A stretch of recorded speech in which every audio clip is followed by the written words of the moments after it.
Okay, so here we are at our swatch, and there were two things that we needed to know in order to be successful using this method. What were they? You needed to be able to read your knitting, and then you needed to know a little bit about stitch anatomy, which we did cover, but it bears worth covering again while looking at your actual swatch. So this is stockinette fabric. Again, we made it with a knit row and a purl row. And we're looking at all the, on the right side, all the purl bumps fell behind. So let's look at a knit stitch, a real one. And let's look at how this stitch is made and where it comes from. So here, I'm going to trace that stitch so we can see it. And here's, I don't know if you want to call that a leg or a neck, but at the bottom of the stitch, let's call that the feet. And we'll come up around the feet of the stitch above it. And we can look at this, and we'll go back down and trace it down to the feet, to its own feet. And maybe we'll do another one. So come around, here's the arms and the neck. Okay. So that's how that's a knit stitch. And that's what it looks like every single time we make it. Even if we make it over here, here's the knit. From this side, this is the knit stitch. Okay. Now let's look at a purl stitch. We're going to have to look at the reverse side of the stockinette for a purl stitch. So this was also a purl stitch and a knit stitch, but let's, right there, right? But the purl stitch, if we trace it, comes through the head of that other guy, that bump. Then here's his legs, or his arms, or whatever you want to call it, coming up through the next guy.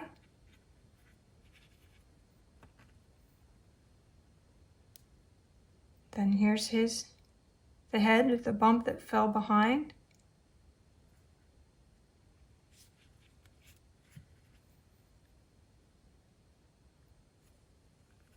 Okay, and then here's the rest of him.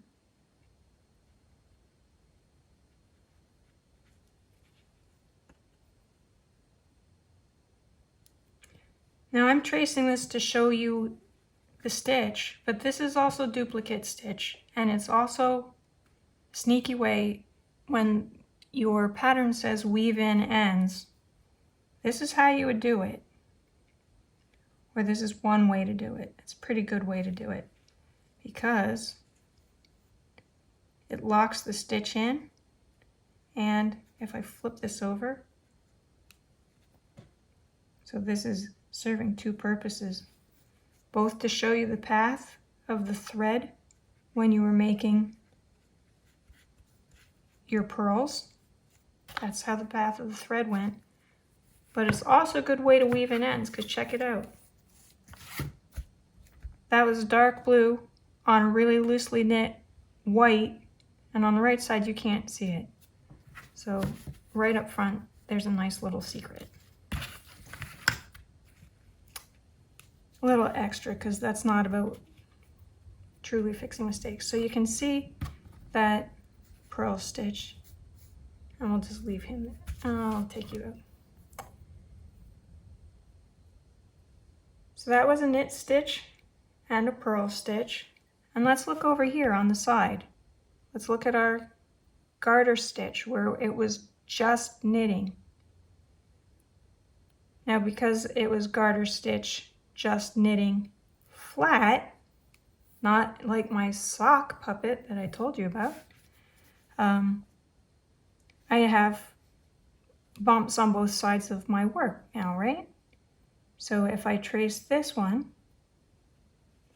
there's the feet of the one stitch.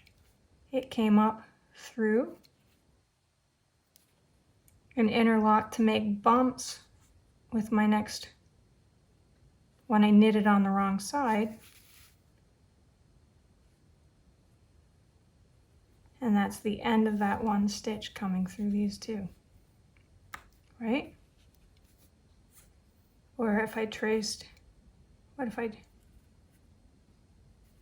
if I trace the stitch below, you know, the next row, let's open it. Well, let's go down here where it's really open. Here's this a stitch below that one. Here's the purl bump. But here's the knit stitch. See, there's beautiful.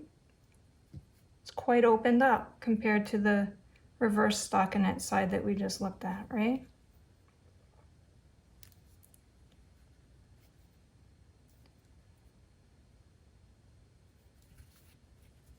Okay, so with that little bit of knowledge, we now have enough to go fix some mistakes. Okay, so let's work to our first mistake, and while you're working to yours, I put an extra one in mine so I can show you what to do before we do it together. Okay, so here I am, my reverse, or this is my garter stitch, and I don't know how well you can see it, but oh my gosh, I'm supposed, oh, split the stitch. I'm supposed to have a nice beautiful purl bump right here. I see it there, I see it there, and I just made 2 more here. What happened in my last row? I made a mistake. I was watching TV or something. It happens. So let's fix it. So all I'm going to do is catch the stitch that's showing me there's a problem, which is this one down here. I'm going to unravel that guy. Just let it fall out. I'm going to say, hey, I wanted you to be a purl stitch, so where does this yarn have to go? Purl stitches are created when the yarn is in front, so let's make sure he stays in front. Let's put this on the needle in such a way that I can work him again. Now I'm going to work him like a purl stitch that he's supposed to be. Then I'm going to put him back on that needle. Inspect my work. Let's see. Did we get a nice little purl bump? We did 1, 2, 3 purl bumps, 4, 5 purl bumps. Good job. So that row's been fixed on the row above, and now I have my working yarn, and I'm going to work and catch up to you guys who are on this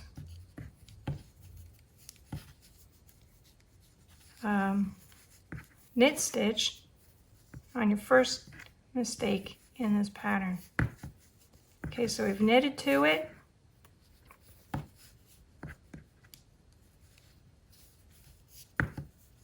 And oh, eureka! Ah! I made a purl bump where there's not supposed to be one. All right, no panic. What did we just do? We caught that stitch, picked him up with a needle, let him go. Then what? What do I need? I need a knit stitch. So where does this have to go? Has to go behind the work. Okay, so we got him behind the work there. It does look like a little yarn over, and we don't really care. We just care what we're doing. So that yarn is behind the work. We can now work it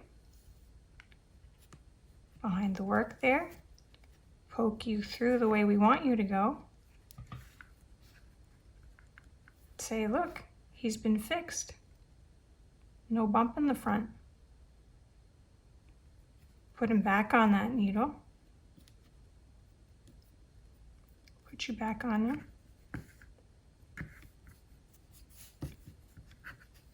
go back up to the row that we're on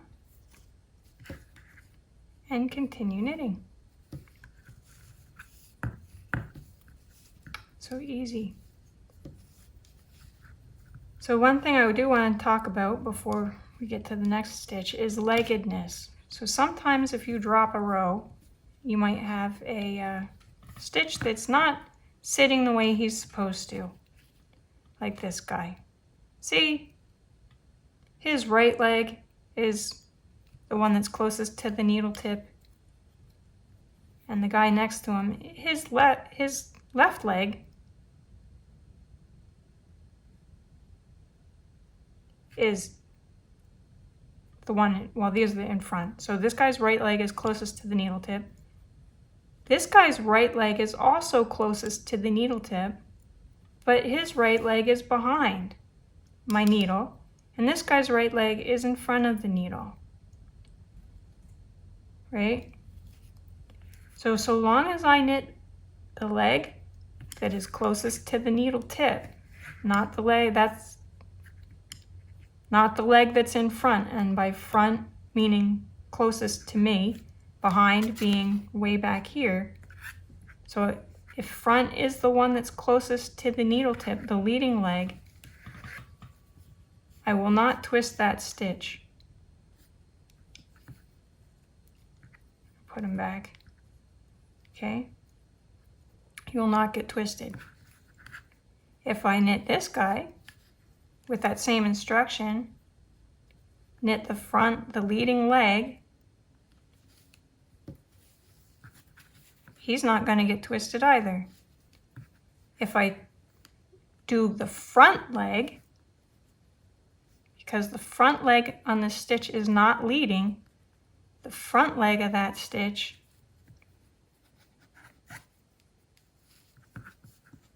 look, his little legs are twisted here. He's got to go to the bathroom. Really, really bad. So that's how stitches get twisted. That's why in patterns they'll say slip a stitch knitwise or slip them purlwise. It's either to avoid or to create that twist. So as you're analyzing your knitting, while you're knitting, you can figure stuff out like that. All right, so here's a yarn over. He's not supposed to be there. So what do? No panic. Most of the time we can just let him go and we can knit on. And our fabric will eat up that little bit of extra. And if it doesn't, and it makes a stitch that's a little bit too big, let's find a stitch that's a little bit too big. Take this guy way down here. He's a little too big. We can just ease some of his extra into the rest of them. And if a lot of times blocking takes care of that for you, so we've just not too worried if there's an extra yarn over. We just drop it. What if I need a yarn over? Then you just watch me pick it up. What if I need a yarn over? Because a lot of times your knitting patterns, your lace patterns, the yarn over's down here, and then that would be a purl row. And I missed the yarn over. I just pick up my yarn over down there, and I make my stitch. And there's my yarn over. Easy thing to fix. So in order just to keep my stitch count, I'm going to leave that yarn over out, and we're going to just pretend that it was 2 extra. It was just a mistake, extra yarn over. And we're going to work our way over here, because now we need to make a purl stitch. So we work our way over to the purl stitch, and what are we going to do? Oh, here's a leggedness thing, because this is a wonky way that I knit. But if I knit the leading leg, my stitch won't be twisted. Here I still knit the leading leg. If I needed to, I'd purl it. It works with purling too, but this pattern is for knit right now. And, uh-oh. I need a purl bump. Here's a purl bump, here's a purl bump, here's a purl bump, here's a purl bump. Here, my purl bump is on the back side. So how are we going to fix it?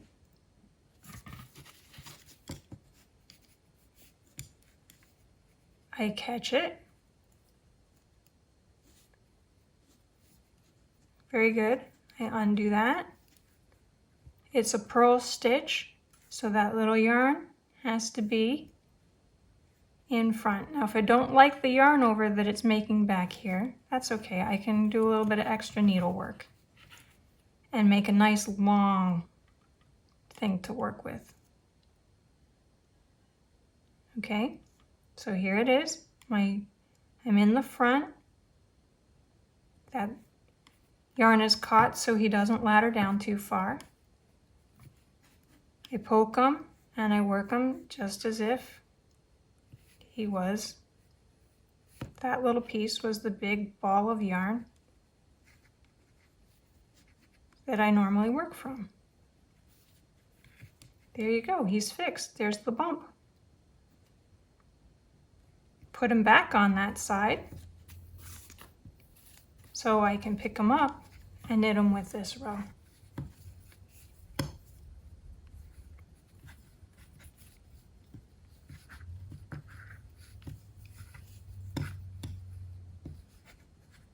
And there we go. So there's a beautiful row, lots of mistakes. And granted, I have to scrunch my knitting up on this needle because it's just a couple too many stitches for this. But we don't see too many of them. This is the row. All right, we're doing pretty good. All right. So you say that's fine. But for just, if it's just one row down, what if the mistake is 2 rows down?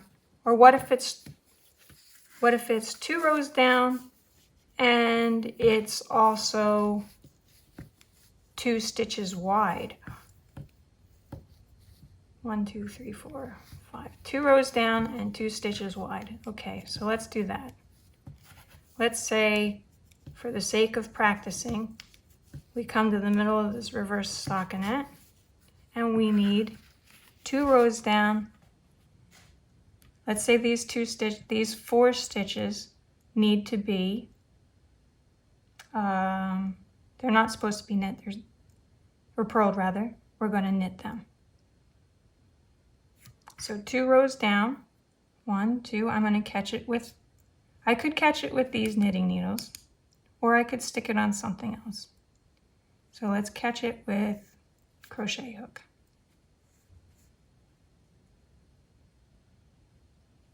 Okay, so it won't ravel down further than we want it to.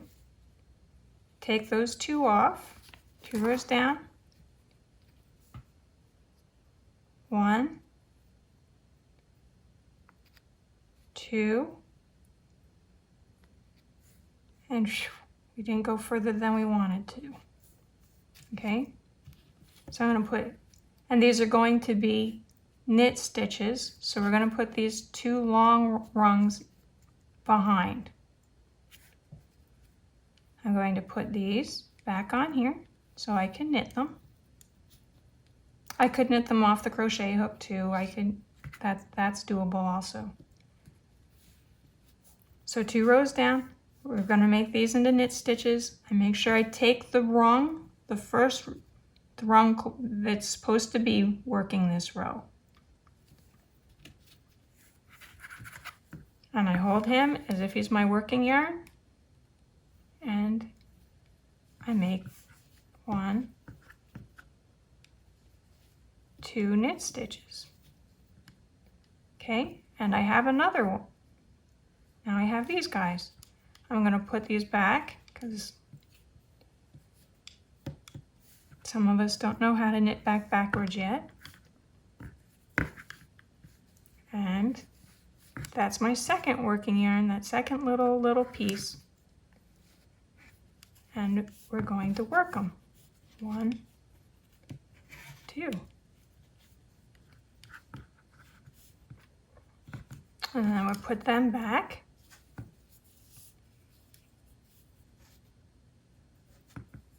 And I'm on my current row, current yarn now. And I'll make those 2. 1, 2. Now let's look. Well, let's do this purl. Give us a little bit of room maybe.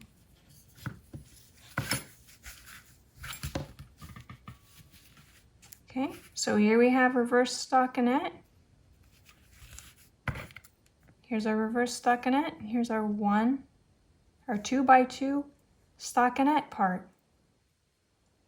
Right in the middle there. Okay. I'll flip this over. Do a couple more stitches and we'll flip it over and look at it from what would generally be called the public side.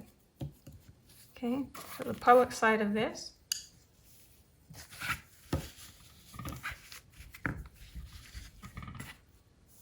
Here's our stockinette. Here's our purl bumps. Here's our stockinette. So with what I've just shown you, those of you who have done the second swatch,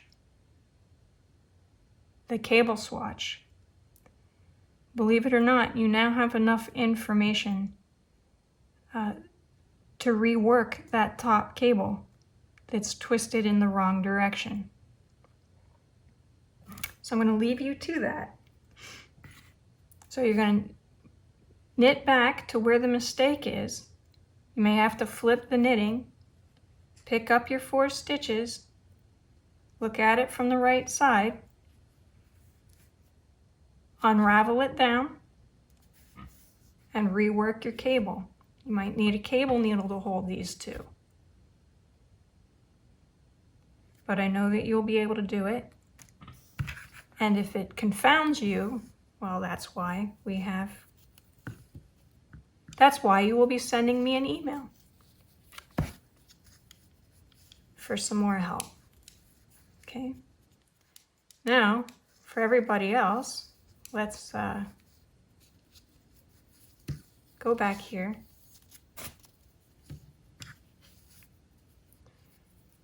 And let's say something terrible happens. I'll show you a little magic trick. This is a magic trick for stockinette. Okay, we'll go back to this. Magic trick for stockinette fabric. Oh no, I don't know what happened. But I have an uncontrollable amount of something bad going on. And instead of going and grabbing a cup of coffee and cussing, we're going to hold that just so I know that it's not going to go any further. And it's not, and then I'm going to go find my crochet hook, because this is the best use of a crochet hook ever. We can leave you on. You're big enough that we can leave you on. You might have to take them off if your gauge is not like this. But we'll just take this crochet hook and we're going to hook him. And all of these ladders are going to go behind because we're going to make our stockinette fabric, right? So that ladder goes behind. I pull them through, and that ladder's behind, and I pull them through. That ladder's behind, and I pull a little loop through, That ladder is behind and I pull a little loop through. That ladder is behind and I pull a little loop through. And honestly, I didn't mean to. That ladder is behind. I pull a loop through. This is quite a lot of loops. I didn't mean to make you listen to me pull a little loop through quite this many times. That ladder's behind. I pull a little loop through and put them back on there. And away we go. Look. That fabric is none the worse for the wear. I left this so we could see which row it was. This is the row that we just did. All the way down here. Pretty nifty trick, right? Okay. But what if it's pearls? What if I need the pearls? If you need a long row of pearls, we just flip our thing over and fix it from that side, right? Right. So a long row of pearls is not to our advantage. It's not to my advantage to show you a long row of pearls, because a long row of pearls on the back side is a row of knits. So what if it's something like moss stitch or over here garter stitch? Well, let's work it out. Uh-oh. Phone rang, needle fell out, whatever the issue happens to be, and they all have happened to me. Okay, so let's say, all right, enough is enough right there. Enough is enough right there. Whew. We caught it. Put it on something so it doesn't go any further. Now there's a special crochet hook for this. I don't own one. I think it's called a knit fix. Typically I just do them with my needles, but I'll show you how to do it with a crochet hook because it's kind of fun. So the same deal. We've gone down to where the issue is, except in this case we want a purl bump. So where does this little ladder have to be? If I put it behind, I'm going to get a knit stitch. But these bumps here tell me that I want that to be a purl stitch. So if I want that to be a purl stitch, that ladder's got to go in front. Very good. And I pull it through. Take my little crochet hook and I pull it through. So this ladder, that's the row I'm making. So that ladder, that looks like a knit stitch to me. So this ladder goes behind and I pull it through. And this one, purl bump, so that ladder goes in front. And that ladder goes in front. Okie dokie. Ladder's in front. And I take this little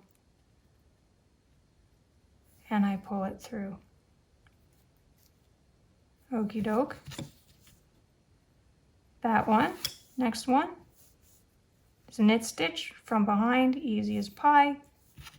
Last one, purl stitch. So that's got to be in front.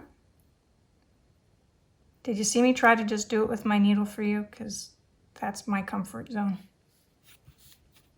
There we go. I did it with the crochet hook and on it goes.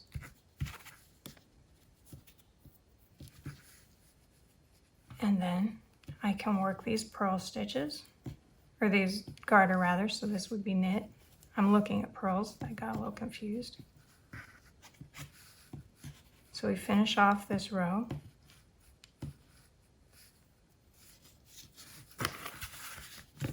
And boom, here's the row that we fixed, proven by the little, that's the one. Who's the wiser? Is anybody the wiser for that? I don't think so. Okay, so sometimes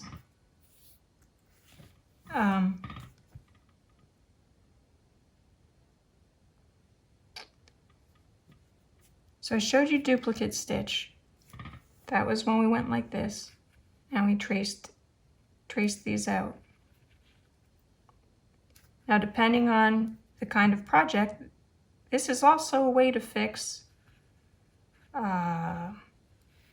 maybe you made some intarsia issues, some color work issues. When you would be using the same weight of thread, so you won't see these stitches behind. But you can fix intarsia issues like that. Some maybe little fair isle. If you don't want to rip it out or you can't rip it out, you can duplicate stitch that. But you can also, believe it or not, duplicate stitch away cables that are crossed in the wrong direction, way too far down that you're not going to unravel it all and fix it. So duplicate stitch for that might look like this. So that stitch should be over here because it's cabled, and that's what the cables are. That's a crossing. So I would go over here and pick up this guy. He's supposed to be attached to that guy. Let's say we're just going to do a 1x1 cable, and very, very quickly. So that stitch comes around here, both of those legs.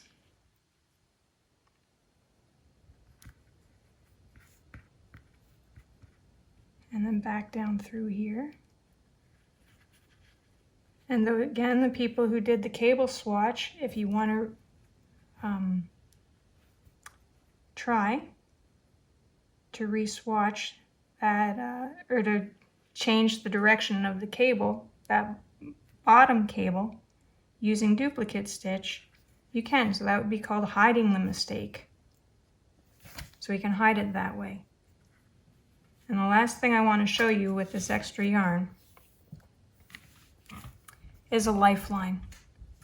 Now I can place a lifeline if I say, oh no, I made a mistake way down here, or anywhere, I made a mistake. I can place my lifeline by sewing it in, like this. That would be the bottom of the, and I pick up those.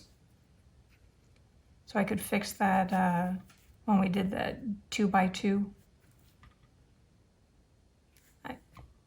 And you can place a lifeline that way, but I can tell you from experience, you're not going to want it. If you place lifelines this way, it's generally because you're going to lengthen or shorten the fabric.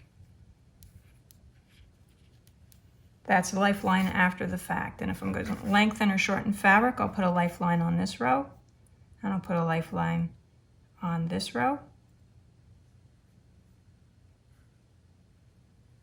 Pick up one leg of each. For the entire row, I will cut this row, re-knit the fabric, or I'll shorten the fabric, and then I would graft, just graft that together. Boom. And I wouldn't graft one row together, but you'd graft like 6 or 8 in the event that you're making a jacket and you don't count for the fact that the weight of the fiber makes your jacket really long. And you go, oh my God, this is down to my ankles and it was supposed to be up at my butt. So yes, I've done that mistake. And yes, that's how I fixed it. Oh, and one more thing about duplicate stitch. One reason to practice this is it will help you infinitely when you're grafting toes or gloves. So this, definitely worth practicing. But back to the lifeline, the easiest way to, one easy way to place one, and you'll do it this way more often than not, is just we can sew through all these and just follow our knitting needle instead of trying to follow the little legs. Because following the little legs on a fingering weight yarn, I have a terrible time making sure I stay in the right row. So if I follow my needle, I know that I'm in the right row. So I can follow the needle all the way back for that. Or if I'm working on a cable needle, I can pinch it. And as I'm working, as I work the stitches, my cable just, as I pull these needles onto the cable does the work for me. And as I get to the end of the row, it's just on there. So when you're at 500 stitches around the bottom edge of your lace shawl, your circular pie shawl, that's the fastest way to do it.